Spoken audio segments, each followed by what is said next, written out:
Scorch marks from flames littered the area, the ground a mess of footprints. Katie Liar called out. Her son, covered in dirt, whirled around, a look of panic on his face. He'd been caught. By the time Liar arrived, the area was in chaos. Katie looked at his mother with pleading eyes.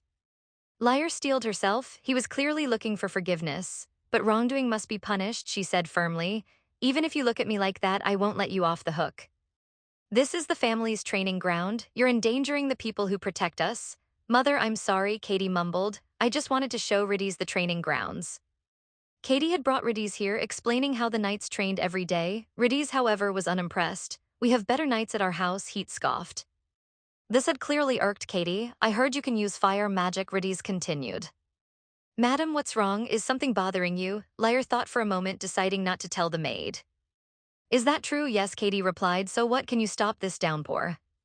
Riddies' tone had instantly angered Katie. Ignoring the servants, please, he prepared to use his magic. If Mother finds out, she won't like it, Katie had whispered to the servants. We have to keep this a secret from her. You can't tell her. Riddies continued to taunt him. Your flames look like they'll go out in the rain. Katie intensified his flames, then watch closely, he challenged. Under Katie's control, the training grounds were instantly engulfed in flames. Even the surrounding trees caught fire. The servants were terrified. Katie looked at Riddies with a triumphant grin. Well, he asked as Riddies clapped, I bet you can't do anything like that. Riddies simply smiled. Why would you think that? Watch closely. He then used his magic to slice a distant tree in half. So isn't my ability better than your magic? Katie, not to be outdone, retorted, if I wanted to, I could burn all the trees here. I can do that too, Riddies replied calmly. Unexpectedly, the maid started guessing. Is it because Master is coming back soon? The maid's words made Liar suddenly realize the Master she spoke of was her husband. And so the two boys decided to have a duel in the name of their families. The servants rushed forward to stop them. Calm down, you can't fight. Young Katie was beyond reason. We're just playing, don't come any closer. Fearing the worst, the servants hurried to report the incident. After explaining the situation, Katie whispered, I just didn't want to lose to the Marquis' son and shame our family. Liar understood her son's pride. She told Katie to change his clothes so he wouldn't catch a cold. Meanwhile, Lady Finzel was scolding her own son. Liar suggested that Riddies change his clothes as well. However, Lady Finzel hadn't brought any spare clothes for Riddies. It's all right, Liar offered. He could borrow some of Katie's clothes. I'd feel terrible if he caught a cold. Lady Finzel was apologetic but didn't want her son to get sick. She gratefully accepted Liar's offer. The two boys were then handed over to the maids. A short while later, they came downstairs hand in hand, freshly changed. Liar was relieved. It seems they've made up, she observed. Yes, Duchess, I'm so sorry about today. Red is said politely. Child rearing was something a couple should do together. She needed to find an opportunity to talk to him about this. In her heart, she formulated a plan to approach her husband, all for the sake of their child. And Katie, I sincerely apologize to you. Impressed by Riddies' manners, Liar turned to her son. Katie, I think you should apologize too. Katie lowered his head and obediently apologized to Lady Finzel. Then he suddenly turned to Riddies. Finzel, Riddies, you're terrible.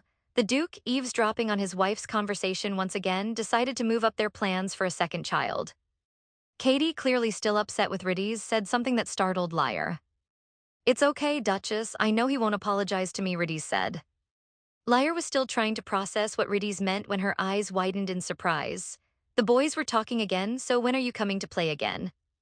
Katie asked. I'll come back after the rainy season, Riddies replied. They agreed to have a proper competition next time while Liar was puzzled. Lady Finzel believed that boys' friendships often strengthened after a few fights. Early the next morning, Katie came to his mother with a book. I want you to read this to me today, he requested. Liar looked at the cover. It was a book called The Winter Witch. I know it's a bit childish for me to like fairy tales, Katie said, but I still want you to read it. If it's too long, your throat will get sore. So she asked when the Duke would return, probably in the next couple of days. Should we move to other accommodations? Touched by his thoughtfulness, Liar opened the book and began to read. When winter blankets the land in ice and snow, people say a witch can be seen in a certain place. She possesses powerful magic capable of granting any wish. The witch can wander anywhere in the kingdom to alleviate the boredom of her daily life. She began granting wishes in exchange for human souls. So many people, for the sake of their loved ones, were willing to gamble everything. This part of the story caught Liar's attention. It sounded strangely familiar. Before she could dwell on it, Katie interrupted, "Mother, what happens next?" What happened to them? Liar was surprised that Katie enjoyed such a dark and complex tale. No matter how high the stakes, the witch never lost. All of this was part of her plan to collect human souls. The intense emotions within the souls made the witch's magic grow stronger. Mother, does that mean the stronger the emotions, the stronger the magic? Then I must be more powerful than Riddies because I love you very much, Mother. Lyre was charmed by her little flatterer. She hugged her precious son tightly. Mother loves Katie very, very much too. I know Mother loves me, but does Father's mother love Father? This question made Lyre blush. Images of the Duke's handsome face flashed through her mind. However, Lyre, having never raised a child, had absolutely no idea where to begin. The original story also mentioned that the male lead had a poor relationship with his mother. This question confused Lyre. What did that even mean? Madam has been very affectionate towards the young master recently. The atmosphere in the mansion has improved a lot, so I wanted to ask Madam a favor. Her heart began to race. If this isn't love, then what is it? Yes, although I'm hesitant to admit it, Mother loves Father too. Lyre knew the Duke loved the original Lyre, not her, but even so, she still loved him. Katie didn't understand what his mother meant. Why are you hesitant to love Father? Lyre tried to explain that she had been too harsh and cruel to him before. Her past self would never have imagined having the life she had now. If you were to ask Father if he loves Mother, I think he would say yes. Suddenly, the Duke's voice startled her. So you're reading a fairy tale to our son? Lyre jumped, flustered by the Duke's sudden appearance. Could you please make some noise before approaching next time? Remembering what she had just said, she blushed, wondering if he had overheard. His expression gave nothing away. I came to talk to Katie about yesterday's incident. Lyre breathed a sigh of relief. He hadn't heard, but Katie has already admitted his mistake. Please don't scold him. I've considered that, but he still needs to learn a lesson. Lyre held her son close, blinking her wide eyes at the Duke, pleading silently. But he's only 6 years old. If Father scolds you too harshly, you tell Mother. Katie, unconcerned, bounced over and grabbed his father's hand. The Duke, surprised by his son's affectionate gesture, scooped Katie into his arms. Could you please give the master a proper welcome when he returns? Lyre wanted to cry. Just how bad was the original owner's relationship with her husband? But before we go, he turned back to Lyre. Before we go to bed tonight, I'll give you the answer you're looking for. See you tonight, Lyre. Lyre was completely stunned. His expression confirmed not only that he had heard everything, but that he intended to prove something, to take some sort of action. Had someone actually made a deal with the witch? That night, after reading the witch's story to her son, Lyre dreamt of her. The witch said, "Time flies, doesn't it? The day we promised is almost here. Do you remember?" Lyre bolted awake. Was the conversation with the witch real, or just a dream? Seeing his wife's sudden awakening, the Duke knew she'd had another nightmare. Lyre wondered why he'd said another. Had she been having nightmares often? The Duke wanted to say something but hesitated. He dampened a cloth and placed it on Lyre's forehead. You need to rest for now, but I want to know, will you tell me, are these nightmares connected to my memory loss? The Duke opted to share a childhood memory instead. We first met when we were children. You were holding the Duchess's hand, greeting me politely. She agreed without hesitation. After all, a disharmonious relationship between husband and wife would also affect their child. Tell everyone in the Duke's mansion I will hold a grand welcome ceremony. But the next second you tripped, overcome with nerves. The Duke chuckled at the memory. He received a sharp glare from young Lyre in return. I thought it would be just a fleeting encounter, but in the days that followed, there was always a little girl by my side. Although my personal space was being invaded, I couldn't help but develop a fondness for this seemingly sweet and adorable girl. Every time we met, I was drawn to you. That's all I can tell you for now. Lyre pouted, dissatisfied. It's always like this. You never tell me more. Years ago, I made you a promise. We would be like we were as children. I never thought I'd break that promise. I can only fulfill it now while you've lost your memory. That's why I don't want you to regain your memories. Lyre tried to ask something further, but he stopped her. You should rest now. Don't be afraid. I'll be by your side. You won't have any more nightmares. However, after that night, a distance grew between them. Even the maids noticed, tearfully asking Lyre if she and the Duke had quarreled, wondering why they were suddenly sleeping in separate rooms. To their surprise, their mistress grew even angrier. Why don't you ask the young master? Ask him why he suddenly wanted separate rooms. My sweet child absolutely must not become someone stained with blood. Since I'd become his mother, I will save him. Lyre was troubled. If she didn't understand the original liar's past, she wouldn't make any progress. After that day, the Duke retreated to another room, claiming he had work to do late into the night. Even his assistant couldn't find him. It was clear he was deliberately avoiding her, lost in thought. Katie suddenly ran in, calling for his mother. He blinked his large eyes, asking if she and his father had fought. Is it because I did something bad? Liar hadn't expected her son to blame himself. She quickly comforted him. It's just that Mommy and Daddy have some issues. Mommy wants to ask Daddy about some things he doesn't want to talk about. The little boy was clearly puzzled. You're fighting over something so small. We're not fighting. We're just sorting out our thoughts. But you're not sleeping in the same room. Liar hugged her son, amused. He used to be the one most opposed to her sharing a room with his father. Suddenly, the little boy adopted a grown-up manner, shaking his head and spreading his hands. Mommy, you don't hate Daddy, right? You still want to get along with him, right? Liar was taken aback by her son's sudden question. Well, yes, that's true. The maid was thrilled to hear the news and dashed off to make preparations. Katie jumped down and snapped his fingers. I've finished talking with Mommy, you can take over now. Just as Liar was wondering what he meant, two people entered the room. These are the young master's orders. Please forgive us, madam. With that, they each took one of Liar's arms and lifted her. The little boy stood by, watching everything. Mommy, you taught me to be kind to my friends, so why are you fighting with Daddy? Liar had a premonition of what her son was planning. Katie walked briskly to the door. Well then, Mommy, I'll leave you to them. Upon receiving their orders, the two men started carrying Liar out. No matter how much she called out to her son, it was no use. With her son's assistance, the little couple finally cleared up their misunderstanding. Katie had the guards take Liar directly to the Duke's office. Now sitting face to face, the two were incredibly awkward. While Liar also wanted to clear things up with the Duke, she hadn't envisioned such an awkward scenario. The Duke was also caught off guard. His son had said he wanted to ask him about superpowers and had told him to wait in his office. He hadn't expected to find his wife being carried in. He clearly understood Katie's scheme. That's right, my son suddenly had someone carry me here. The Duke, now finding it difficult to avoid the subject, apologized, admitting he had indeed been avoiding Liar. I knew you were doing it on purpose.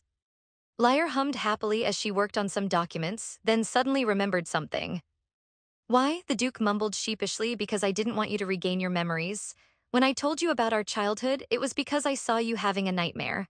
I couldn't bear it and blurted it out, but I regretted it afterward.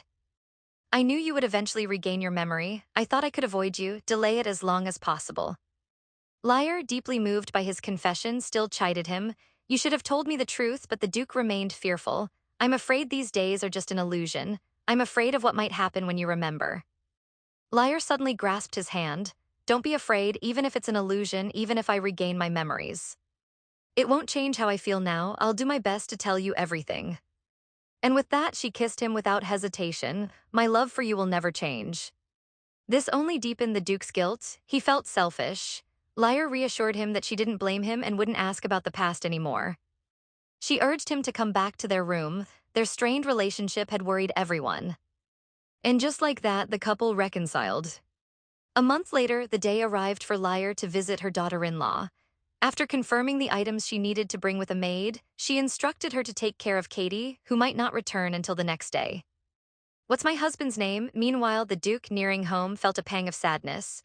Was he going to be given the cold shoulder again? He wondered if she was even home. Lady Finzel was already waiting at the door. The Duke was looking forward to the three of them discussing their children. More importantly, he was worried that Liar meeting Lady Finzel privately might be awkward. He had arranged this joint meeting to avoid any discomfort. He thoughtfully suggested that Liar call Lady Finzel by her first name. He was overjoyed for Liar. This signified a closer relationship with his mother, ensuring a bright future for Katie. Soon, the two arrived at Lady Finzel, whose first name was Tila, her home. She was already waiting in the drawing room to greet them. It's an honor to have the Duchess visit me. She brought out the tea Liar had gifted her. Venecy told me this tea has pain-relieving properties. It's wonderful to have tea instead of those bitter medicines, but is there something specific you wanted to discuss? Duchess, Liar panicked, her mind racing for an explanation. She decided to use the same excuse she had given Lady Finzel before. I heard your daughter is the same age as my son. I adore my child and I thought we could become close friends as well. Lady Finzel readily accepted this explanation. Just then a little girl ran in. Lyre instantly recognized her as the novel's heroine. She was even more adorable than described in the book. The little girl looked curiously at the guests. The next moment her eyes met Lyre's. Unexpectedly, he saw many people standing at the entrance of the Duke's mansion. The Duke was utterly shocked. This was the first time anyone had welcomed him home, and it was his wife herself who had come. "What a beautiful lady," she exclaimed. Then, realizing her forwardness, she shyly apologized. Lyre's heart melted at the adorable little girl. She couldn't understand how her son could keep such a sweet child locked away. She immediately introduced herself to her daughter-in-law. The little one politely greeted her back. Lady Finzel wanted her daughter to go and rest. But Nia hadn't heard her mother's bedtime story yet. The next moment, Lady Finzel began coughing violently. Then she collapsed backwards. The sudden turn of events left both Lyre and Nia panicked. Lady Finzel immediately had someone call for a doctor. It seemed Lady Finzel's condition was worse than they had imagined. Fortunately, the doctor arrived quickly. Nia was also very worried about her mother. This was the first time she had seen her cough up blood. Lyre patiently comforted her, telling her not to worry that her mother would be fine with some rest. Inwardly, however, Lyre was anxious, wanting to find a way to help as soon as possible. It was difficult to speak privately in the current situation, so she decided to learn more from Nia. The little girl also wanted to spend more time with Lyre. Lady Finzel also wanted to check on her friend. Nia said she could stay with Lyre, and she instructed the maids to attend to her mother. "Welcome back, my Duke. I've been waiting for you." Now only the two of them remained in the drawing rooms. Lyre wiped Nia's tears with a confident air. She asked the child, "Do you believe in fairies?" Nia's eyes lit up. "The fairies that bring good luck." Lyre then told Nia a popular fairy tale. In the cold winter, a child got lost in the forest. He was very hungry, having not eaten all day. Luckily, he found some bread under a tree. However, an old woman appeared and asked if the child could share his bread. The child looked at the bread and gave her half. The old woman blessed him, saying, "You are a kind child. A fairy will give you a special gift." And with that, she disappeared. In her place stood a young fairy. The child received the fairy's blessing and was soon reunited with his family. If the child believed the story, it would make things much easier. As expected, children readily believed in fairy tales. "So do you believe I am a fairy who brings good luck?" Nia was clearly surprised by her good fortune. "You have hair like a fairy and you're as beautiful as one. That's why I believe you." The Duke stood frozen for a long moment. Lyre was charmed by the little girl's flattery. She then made Nia promise to keep their conversation a secret. "Now I will give you a lucky blessing. If you do as I say, your mother will get better." Little Nia's eyes were filled with adoration. She looked expectantly at Lyre as she handed her something. The little one looked at the object in her hand, puzzled. What is this? To protect her future daughter-in-law's freedom, Lyre decided to help in advance. Nia looked questioningly at the flowers in her hand. They seemed to have withered. Lyre explained, "They haven't withered. They just haven't grown properly. This is one of the gifts I brought today. You must mix these with the water when your mother takes a bath." The little girl blinked her large eyes. "Will this really bring good luck?" she asked. "Yes, but you must do exactly as I say. Don't forget there must be moonlight. Can you do this for me?" Nia nodded quickly. "I can definitely do it," she declared. "Thank you so much, fairy." She could only hide in the shadows with a maid and observe. Then he blurted out, "Am I hallucinating? Someone get a doctor." His knights quickly reassured him. "This isn't a hallucination, your grace." The Duke still couldn't believe it, staring intently at Lyre. Lyre looked at the little bundle in her arms. She was utterly adorable. Lyre found herself hoping more and more that Nia would become her future daughter-in-law. Now that Katie had been properly instructed, perhaps she could find an opportunity for the two to meet beforehand. That way their relationship would have a good start. "You should come visit me in my home sometime," Lyre suggested. Later that evening, Lady Finzel sat dejectively on her bed. She cherished the afternoon, spent enjoying tea with the other ladies. It was a shame her health had been declining lately. She didn't know how much longer she had to live. She hoped she would at least see Nia grow up. Lost in thought, she heard a knock at the door. Then she saw her daughter rush in. "Why aren't you asleep yet?" she asked. "I'm here to keep my promise to the fairy." Lady Finzel was utterly bewildered.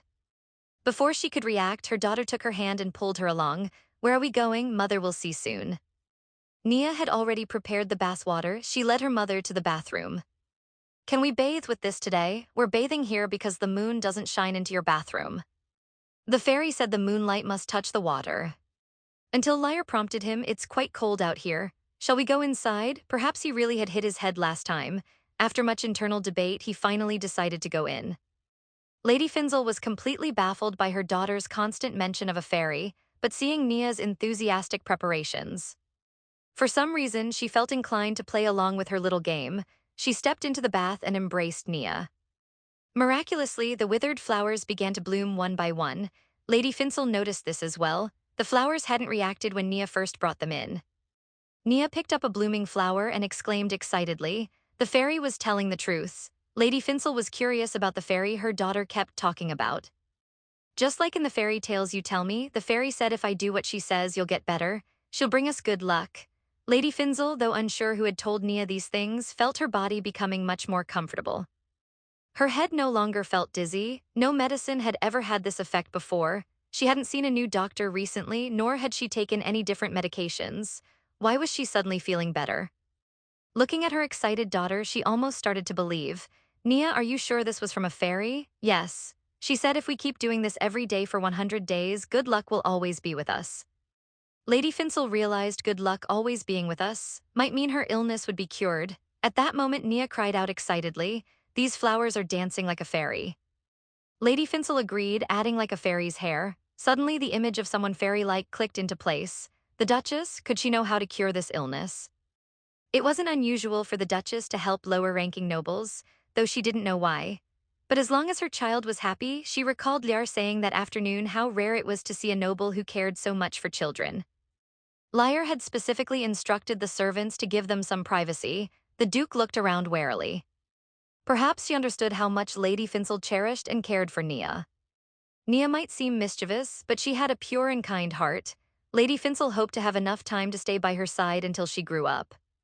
She had been silently enduring, waiting for her inevitable end, but deep down she didn't want to die at all. She loved her daughter so much. How could she bear to leave her behind?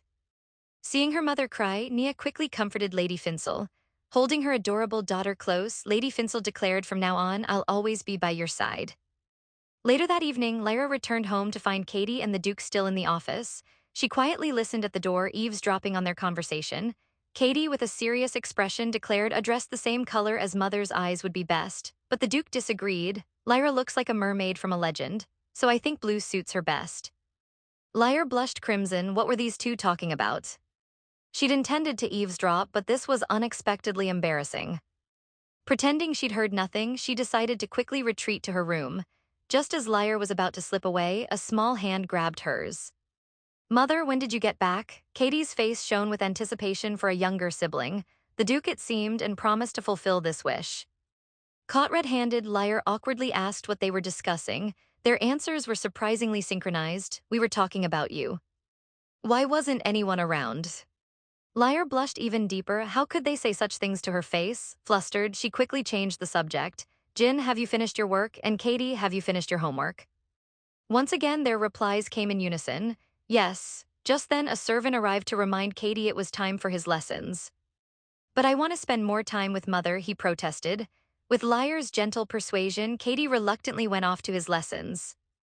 Now only the Duke and Duchess remained in the office. Since Katie's departure, the Duke had been lost in thought.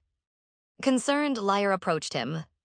"Is something troubling you?" she asked. The Duke quickly shook his head, denying it, but Lyra could tell he was lying. "What if I told you? Would you come for me?" he asked. "Of course, what kind of comfort would you like?" Lyra knew what was truly troubling him. He was afraid of her regaining her memories. "Now tell me who has upset you." "If you knew, would you scold them? Of course, no one is allowed to upset my husband." "I'm serious." Taking her hand, the Duke blushed. "Lyra, you're so adorable," he murmured. Then he saw his wife smile. It was the first time he'd seen her smile like that. His hand instinctively reached out to touch her shoulder. "If you keep tempting me like this, things might get dangerous," he warned playfully. "If I become too dependent on you, you won't be able to escape. I adore you, so I want to be as close to you as possible." With that, she made her escape. "I'll just return from Lady Finzel's and I'm a little tired. Please don't push yourself too hard. I'm going to rest now." She left the Duke standing there alone. The next day, the Duke recalled his conversation with Katie from the previous evening. Katie had heard that if his parents slept together, they would have a little brother. But so much time had passed with no results, so he confronted his father. "Father, when will you keep your promise?" "I'll continue to try and maintain the current situation," the Duke had replied. "But please keep your end of our bargain. I want to see Mother happy all the time." Until then, I'll also maintain the current state of our family. His son's words have been a wake-up call. Their family was the most important thing. So he made a solemn promise to his son. I'll definitely do it. So when is our next family trip? I've even decided on the color of mother's dress, Katie had exclaimed. They were in the midst of a lively discussion when Katie spotted his mother hiding outside the door. The Duke hadn't expected Lyre to be there. Thankfully, she'd only heard the latter half of their conversation and not as promised to Katie. Lost in thought, the butler approached with a smile. What has our Duke thought of that's brought a smile to his face? He inquired. I've been working so flawlessly recently, yet I haven't seen a smile from you, the butler remarked. Every time your wife and son come here, you become so cruel to me. Let's go eat first, the Duke was puzzled. Is there something we need to discuss in the dining room? Don't talk nonsense, the Duke retorted. We need to finish today's task quickly so Lyre won't suspect anything. But what about Count Owen's letter? The butler persisted. Are we really going to handle it without telling the Duchess? The Duke's expression suddenly turned serious. I've already told you, he said sternly, burn it immediately before Lyre finds out. But wasn't the Duchess a member of the Count's family before she married you? The butler questioned. The Duke dismissed the concern. So what? From the butler's perspective, Lyre had always been indifferent to the Duke's household, but had warmly welcomed the Count during his visits. Your Grace, the butler pressed, you want to maintain a good image in front of the Duchess. Why are you handling the Count's letter in secret? The Duke, however, understood his wife differently than the butler did. Their relationship isn't as good as you think, he explained. The Count only sees Lyre as a tool for his family, he continued. Every time he visits, he's scheming to borrow money. He was the last person Lyre saw before she lost her memory. Back then, I couldn't do anything, but now it's different. No matter the cost, I will protect Lyre. Now go and fetch the documents I prepared. I have a special task for that individual. Lyre was finally getting close to the truth about her amnesia. The next morning, upon waking, she was informed that her husband had gone to see the Emperor. Disappointed that the Duke had left before she awoke, Lyre was still lost in thought, regretting not having a chance to say goodbye. Lyre smiled as she pulled out a chair. I have something to tell you. The Duke's grip on the chair tightened. As he suspected, she only acted this way when she wanted something. After the affectionate welcome, they ate in sulky silence. When suddenly someone appeared beside her. I haven't left yet, the Duke said. I couldn't leave without seeing you. Lyre was startled by the Duke's sudden appearance and his words. She playfully scolded him for always appearing so unexpectedly and for not waking her sooner, saying she almost missed seeing him off.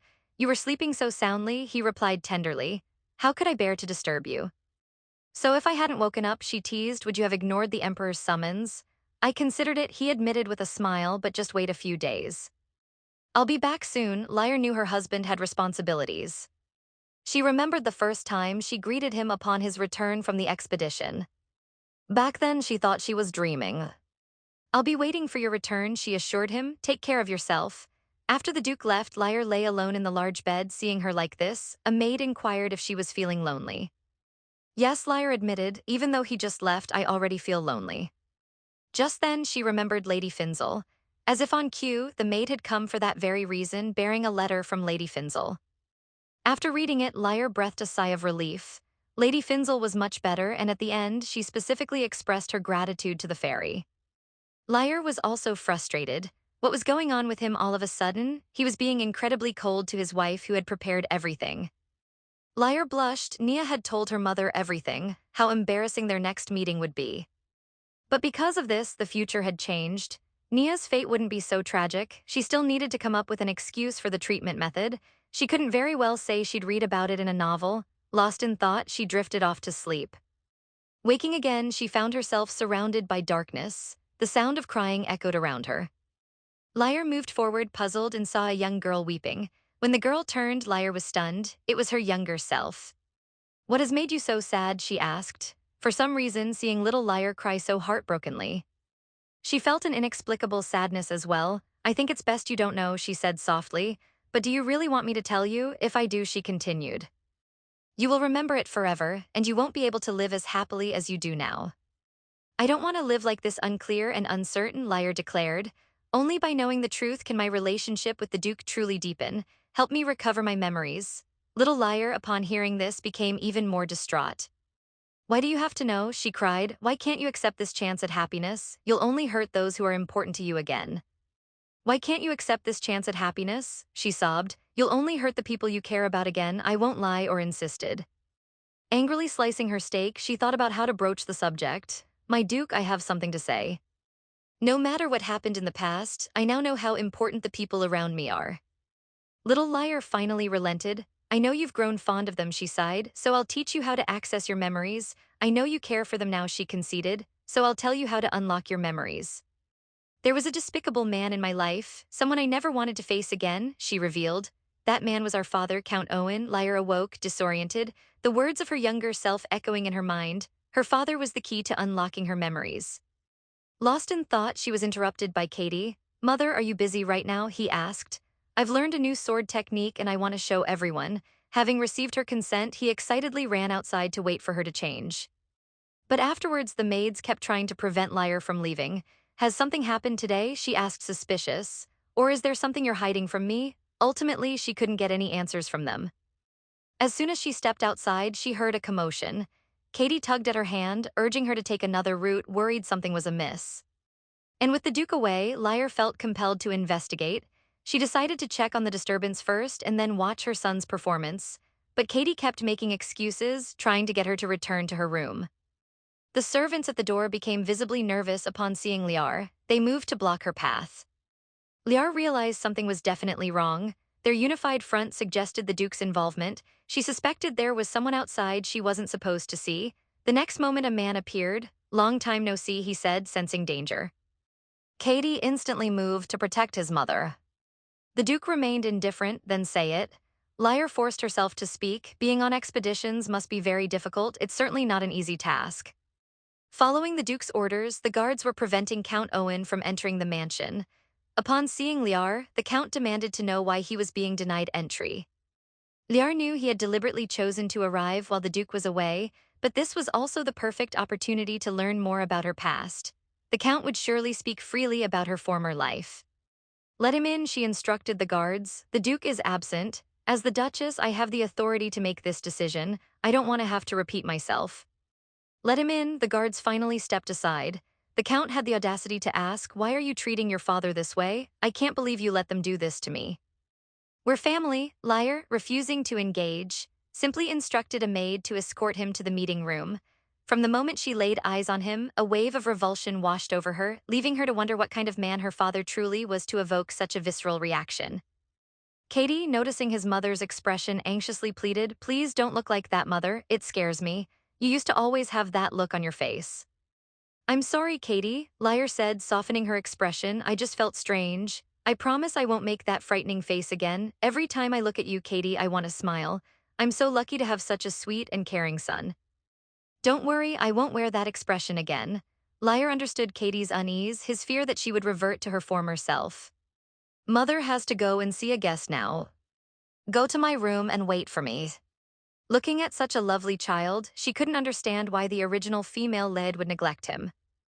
Upon hearing this, the Duke put down his cutlery. Wouldn't you rather see me injured? Just be honest. But the little boy was resolute. I promised Father I would protect your smile, he declared. With Father gone, I'll protect you. If that man hurts you, I'll turn him to ashes. Liar was deeply touched by her son's protectiveness. I think I can handle him, she reassured him, but you have to promise to control yourself. Katie obediently agreed. Entering the meeting room, Liar lifted Katie onto the sofa. Then came another tom from her father. You two seem quite close now, he sneered. You used to just stare at him coldly. Perhaps it's because he shares my blood. Do you intend to raise your lowly child yourself? Liar was appalled that the Count would speak so cruelly in front of her son. She angrily cut him off, while beside her, Katie silently conjured a flickering flame in his hand. I see you haven't taught him any manners, the Count sneered. Does he intend to burn his own grandfather to death? Katie faced the Count unflinching. If you dare hurt Mother, he warned, his voice low and dangerous. I will do the same to you. I won't forgive you, grandfather. Liar quickly intervened, urging Katie to extinguish the flames. The Count continued to provoke. Don't you want to know why I said you and your mother are both lowly? Perhaps she should leave, he suggested, glancing at Katie. I believe we have matters to discuss. Katie immediately refused. I can't leave Mother alone with someone like you, he stated firmly. Liar knew the Count was a despicable man. If Katie stayed, she feared what other hurtful things he might say.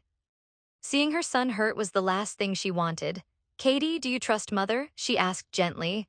Rather than being a mother protected by her son, I'd rather be a mother who can overcome difficulties. Could you leave the room for a moment? She pleaded, let mother speak with grandfather alone. Katie was clearly reluctant but hearing his mother's words. What do you want? Lyre maintained a smile on her face, while internally she was giving him a metaphorical beating. This man was far too guarded. I want to talk to you about our child's education. He finally agreed, reminding her to call him if she needed anything before hurrying out.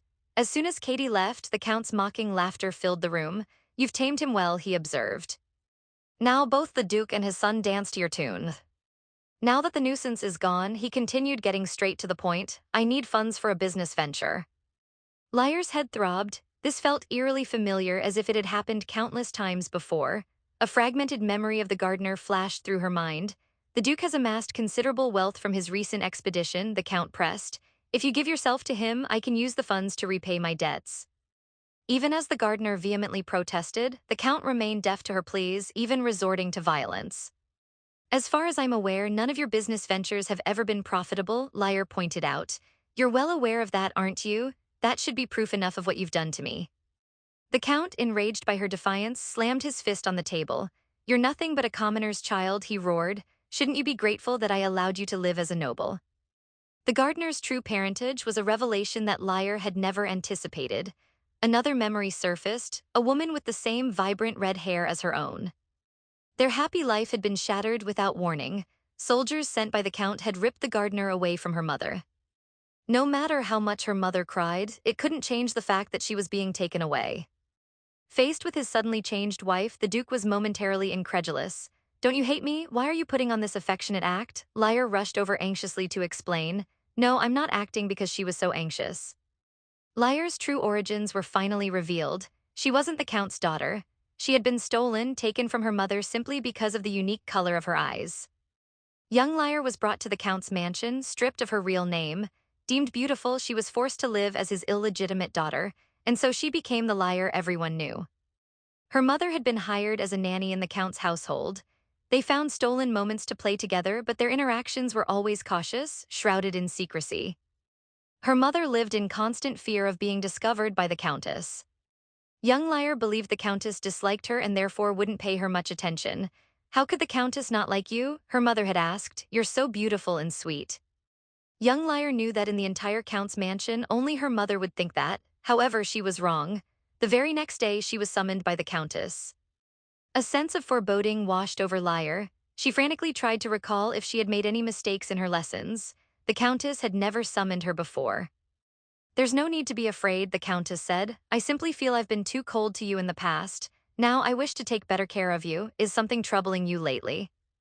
Lyre was puzzled. Why would the Countess ask her such a question? I've noticed you enjoy spending time with a nanny recently.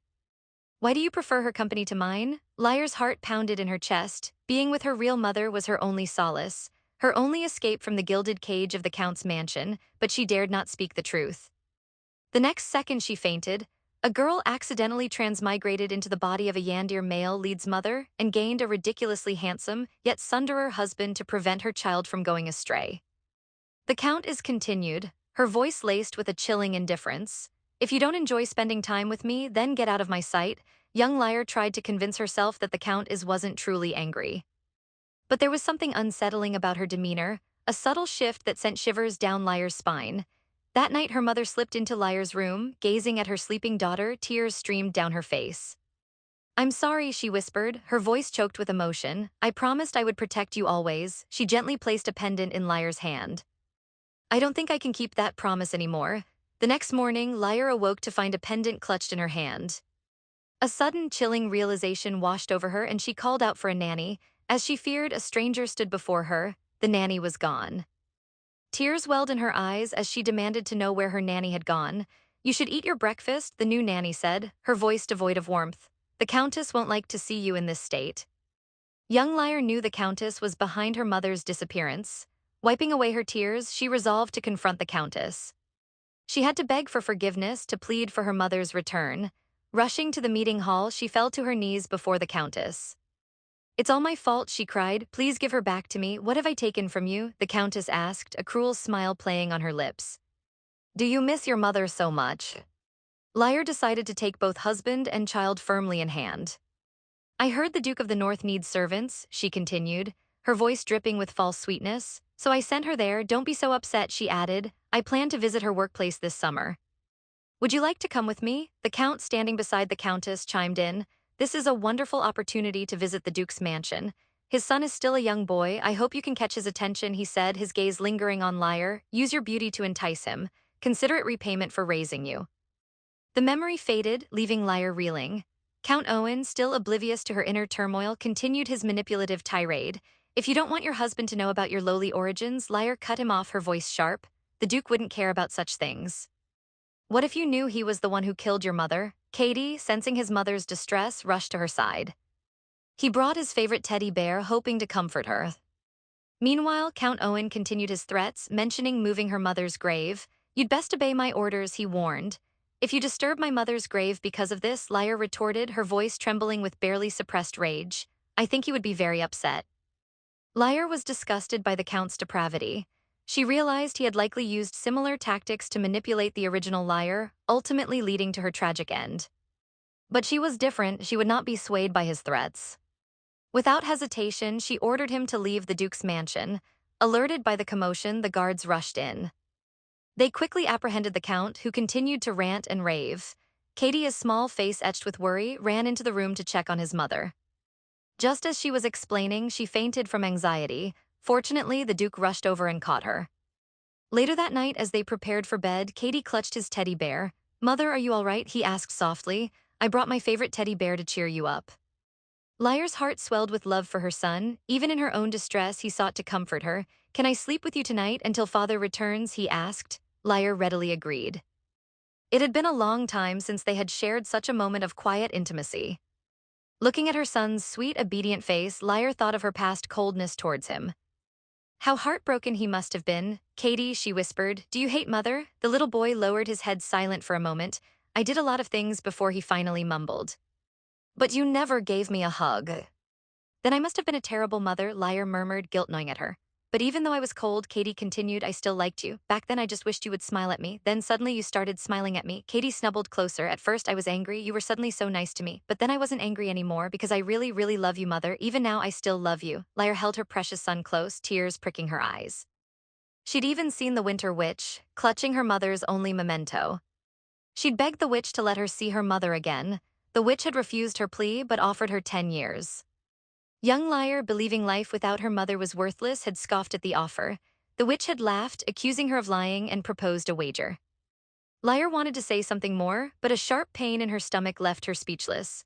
The man who had just been mocking his wife could no longer contain his feelings and cried out, anxiously asking why she had suddenly collapsed. If you're so sure, the witch had challenged, then you won't lose. I'll give you a new life without any price. A life where you won't be consumed by sadness and pain. A life where you can be at peace, loved, and cherished. What do you say? Snapping back to the present, Lyre gazed at her son in her arms. She remembered the agonizing pain of her previous life, a pain so unbearable that she'd yearned to change everything to return to her mother. But I can't do that, she thought, her resolve hardening. Not if it means your future will be filled with misery. She'd once believed the torn wings in the novel referred to the Duchess, trapped in the Duke's mansion. But she now understood the truth. It was Katie whose wings had been torn, and she herself had been the one to tear them. Lyre also realized she hadn't been reincarnated into the original Lyre's body. She had always been Lyre. The Winter Witch's magic had simply changed her. Now, with her memories restored, it was time to settle her wager with the witch. Lyre knew she wouldn't live as she had before. She had 2 precious boys waiting for her, loving her unconditionally. From now on, she vowed, I'll show them just how much I love them. Even the most stoic husband can have a romantic side. Having dealt with the matters on the battlefield, the Duke's first thought was to rush home. He worried that Lyre might have been hurt by the Count. His astute knights, however, advised him against returning empty-handed. Traveling such a distance without a gift, your grace, they cautioned, would surely disappoint the Duchess. The Duke, struck by this oversight, immediately headed for the nearest market. Lyre wanted to retort, how dare you ask? I gave you such a warm welcome, but you didn't even thank me. You kept the sullen face during dinner. How could my barely recovered body handle that? Moments later, he returned, his pockets bulging with jewels, yet still feeling he hadn't found anything suitable for Lyre. His knights, watching anxiously, feared their stoic leader would return empty-handed after all. Then the Duke noticed a flower stall by the roadside. He bought every single purple hydrangea. With his arms full of blossoms, he led his men on a swift journey home. Despite his efforts, a nagging unease lingered. He feared Lyre might have regained her memories and reverted to her former self, and that she wouldn't greet him with the same warmth as before. But his fears were unfounded. His wife and son were waiting for him at the entrance. Seeing her husband's return, Lyre rushed forward, expressing her longing. Katie also ran to greet him. "Father," he asked, "did you protect Mother while I was gone?" Katie, momentarily unsure how to explain, hesitated. Lyre quickly intervened. "Of course he did. He was like a shining knight," she declared, beaming. "He protected me very well, isn't that right?" she asked, winking at the Duke. "And Jin," she added, turning to her husband, "what's that in your hands?" Blushing slightly, the Duke explained that the flowers were a gift for Lyre. "I saw them," he murmured, "and they reminded me of you." Back inside, the maid arranged the hydrangeas and vases. The Duke turned his face away, a look of sorrow in his eyes. "Don't you hate me? Every time I come near, you yell at me to get lost." He took Lyre's hand. "It's like you don't remember anything." Looking at the flowers, a melancholic expression settled on Lyre's face. She turned to the maid, posing a hypothetical question. "What if you're trapped in a twisted relationship?" she began. "But it's not your fault, and it's not your partner's fault either." "What would you do? What would you do?" The maid considered this thoughtfully. "I think it depends," she replied. "If it's something that can be fixed, I would try my best to fix it. But if it can't be fixed," she continued, her voice firm, "I would cut it off." Lyre nodded, acknowledging the wisdom in the maid's words, but a part of her still yearned to mend things, to find a solution. The maid, sensing something unspoken, ventured a guess. "My lady," she asked hesitantly, "have you regained your memories?" Lyre decided there was no point in hiding it. "Yes," she admitted. "Everything came back after the Count's visit." To her surprise, the maid's reaction was one of unexpected fury. "That vile Count," she exclaimed. "He came all this way just to torment you, my lady. That's why your memories returned." "I need to find the holy water quickly," she declared, already moving. "We must cleanse this place of the evil energy that wretched man left behind." Lyre stared after her, bewildered. "Why?" she asked, confused. "Aren't you worried that I've regained my memories? Why are you angry?" The maid stopped, her indignation intensifying. "Of course I'm angry," she retorted. "I can't imagine the horrible things that man must have said to bring your memories back. It must have been so distressing for you, my lady. I was worried about you regaining your memories," she admitted, her voice softening slightly. "I feared you'd revert back to how you were before, but your eyes before, they were so empty, so cold. But now," she continued to smile, gracing her lips, "they're filled with warmth and love. Just like you said, my lady, even with your memories back, you haven't changed." "Right," she declared, her energy returning. "Now I must go and give this mansion a deep cleanse." Lyre watched her rush off, a fond smile playing on her lips. Her gaze fell upon the hydrangeas, and her thoughts drifted to the Duke. Perhaps it was because she hadn't seen him in so long, but he seemed even more handsome than she remembered. "Your hand was so cold just now. Even if you don't like me, let's just stay like this for now." The doctor's hurried arrival broke the intimate moment. Later that evening, after putting Katie to bed, Lyra returned to her room, expecting to wait for the Duke. She was surprised to find him already there, sitting on the bed. "I just returned from the battlefield," he said, a hint of weariness in his voice. "Even the strongest man can't work all the time." He pulled her close, pressing a gentle kiss to her lips. "I think of you every day," he confessed, his voice low. "My greatest desire is to see you again, my meal." Lyre, slightly embarrassed by his sudden outpouring of affection, urged him to stop. But she began, taking a deep breath. "There's something important I need to tell you while the mood is right." "I remember everything," she confessed, her voice barely above a whisper. Finally, the long-married couple could truly open their hearts to each other. Lyre recounted the events of the day, explaining how her memories had returned. The Duke, having already heard a brief account from the servants, had suspected as much. "What did he say to you?" he asked, his voice tight. "What did the Count want?" "He wanted money," Lyre replied simply. The Duke's jaw tightened. He couldn't believe the Count had the audacity to ask for money again. From now on, he vowed, his voice filled with a quiet intensity, "I won't let him hurt you again. I won't let you suffer because of him. If I have a chance," he added, a darker edge creeping into his tone. Lyre felt his hand tremble in hers. "I'm sorry," he whispered, his voice thick with emotion. "I don't want you to hate me like you did before." Lyre squeezed his hand, understanding washing over her. "Do you see any hatred in my eyes now?" she asked softly. "Or have you not noticed how brightly they shine when I look at you?" The next second, she was discovered. The Duke also took the opportunity to leave. Lyre's carefully prepared plan to get closer to her husband for her son's sake had completely failed. "I'm telling you," she continued, her voice firm, "even though I remember everything, I will still show you my gentle side." How am I doing? She asked, a playful wilt in her voice. Do you believe me now? Reassured by her words, the Duke finally allowed himself to ask for forgiveness. You know, I'm the son of the man who hurt your mother. He confessed, his voice heavy with guilt, and yet I still forced you to be with me. Can you forgive me? His words brought a flood of childhood memories rushing back to Lyre. The Count has promised young Lyre a visit to the Duke's mansion. There perhaps she might see her mother who worked as a maid, but the Countess warned, her voice sharp. If you embarrass me, you'll lose this opportunity. Stay in your room until tomorrow. And no dinner, young Lyre sighed inwardly. Another night with an empty stomach. Still, the prospect of visiting the Duke's mansion was a significant consolation. The next day, the Countess took young Lyre to the Duke's mansion. This was also the first time Lyre met the young Duke. The two women needed to talk, so they sent the children away to play. Lyre was overjoyed. This meant she could look for her mother. But the Duke's mansion was vast, and she had no idea where her mother might be. Gathering her courage, she approached the young Duke. Have you heard of a maid named Sina? She hadn't expected it to be so difficult to become close to the two men in her family. She asked, I'm curious where she works. The Duke knew who Sina was, but he wasn't inclined to tell Lyre directly. I can't just tell anyone private information about the Duke's household, he explained, but Lyre was resourceful. While you don't have to tell me, she suggested brightly, you could just give me a tour. The Duke hadn't expected this. Resigned, he became Lyre's impromptu guide. A few days later, to his surprise, she returned. Last time we went to the lake in the back garden, Lyre declared. It was so big. Let's explore the other side today. This continued for several visits. Each time, the Duke patiently accompanied Lyre on her explorations. Finally, Lyre grew impatient. She wanted the Duke to just tell her where Sina was. The Duke couldn't understand Lyre's persistent desire to see a maid. Lyre struggled to explain. She couldn't exactly reveal that Sina was her mother. She was my nanny when I was little, she offered instead, so we're very close. Hearing this, the Duke finally relented. It's the maid's break time now, he said. She should be around here somewhere.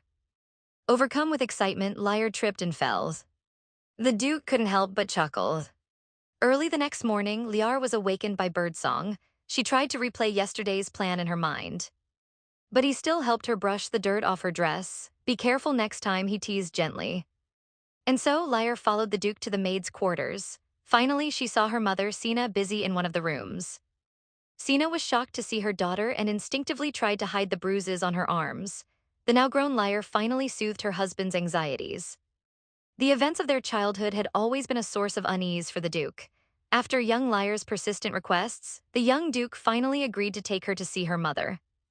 But what Lyre didn't know was that her mother was covered in bruises.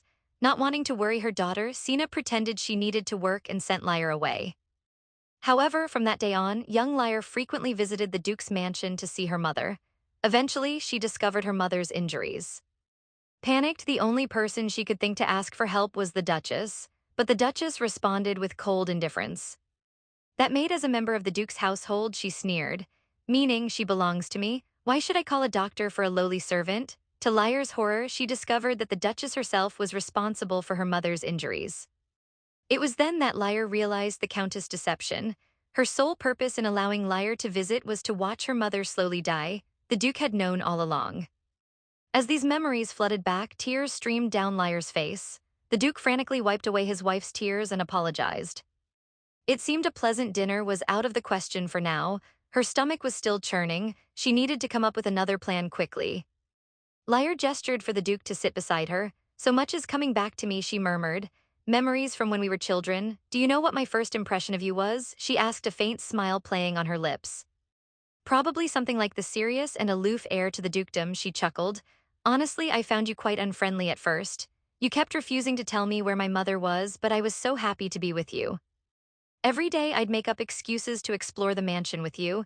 And it wasn't just that, reading with you was fun too. I've liked you since we were little. The Duke, his heart overflowing, couldn't wait to confess his own feelings. Every time you smiled at me back then, he admitted, my heart would race.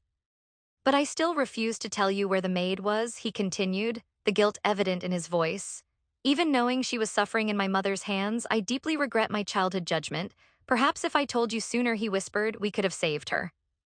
Ultimately, I caused you to grow up without a mother.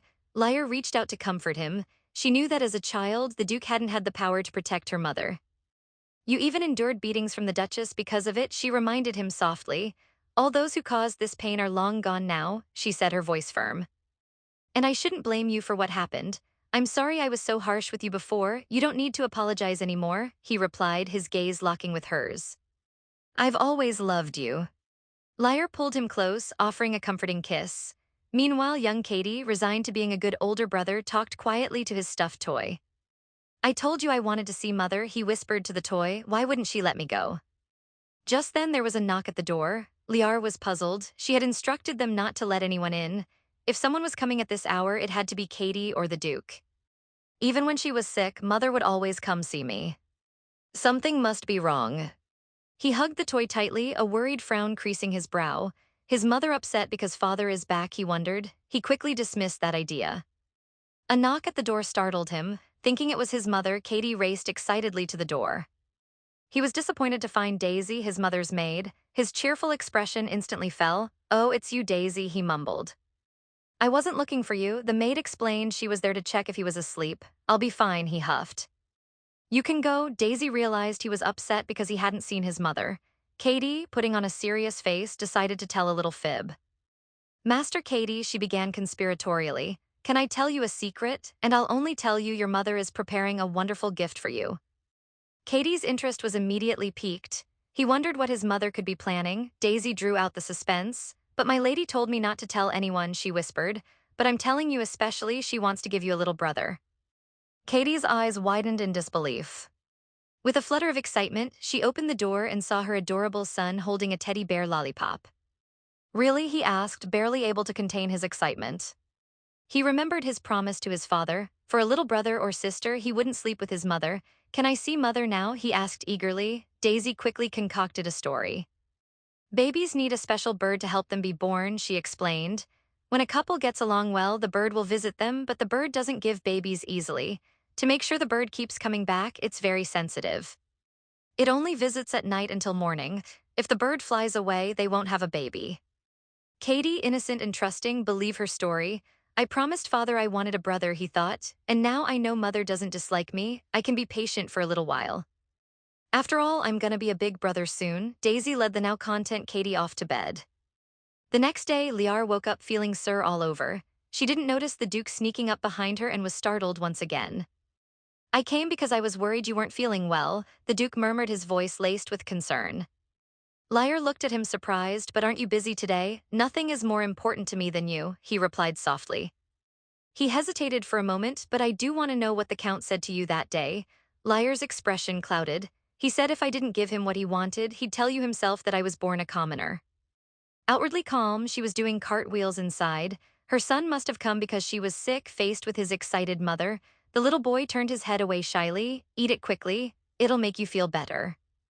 But you already knew about my past, she continued, her voice tinged with sadness. I told you when we were children, Sienna wasn't my nanny, she was my mother. The Duke was stunned that the Count would use this to threaten Liar. I had no choice, she whispered, her eyes welling with tears. He even threatened to desecrate my mother's grave. From the moment I tried to refuse, he held that over my head. For so long, I just wanted to be free of him. Even before we were married, he abused me. She confessed, her voice trembling. He starved me and, sometimes he would even hit me. The Duke, his heart aching, pulled her into his arms. That's why I started blaming you for everything, she sobbed. So much was happened to my family and you were late. I hated you, I'm so sorry I hurt you, she cried. I hope you and Katie can forgive me. The Duke held her tighter, whispering words of comfort. It's all right now, everyone who loves you is here. He paused, then spoke softly. There's something I need to tell you. I know where your mother is buried. It was a revelation, a testament to their intertwined paths of redemption.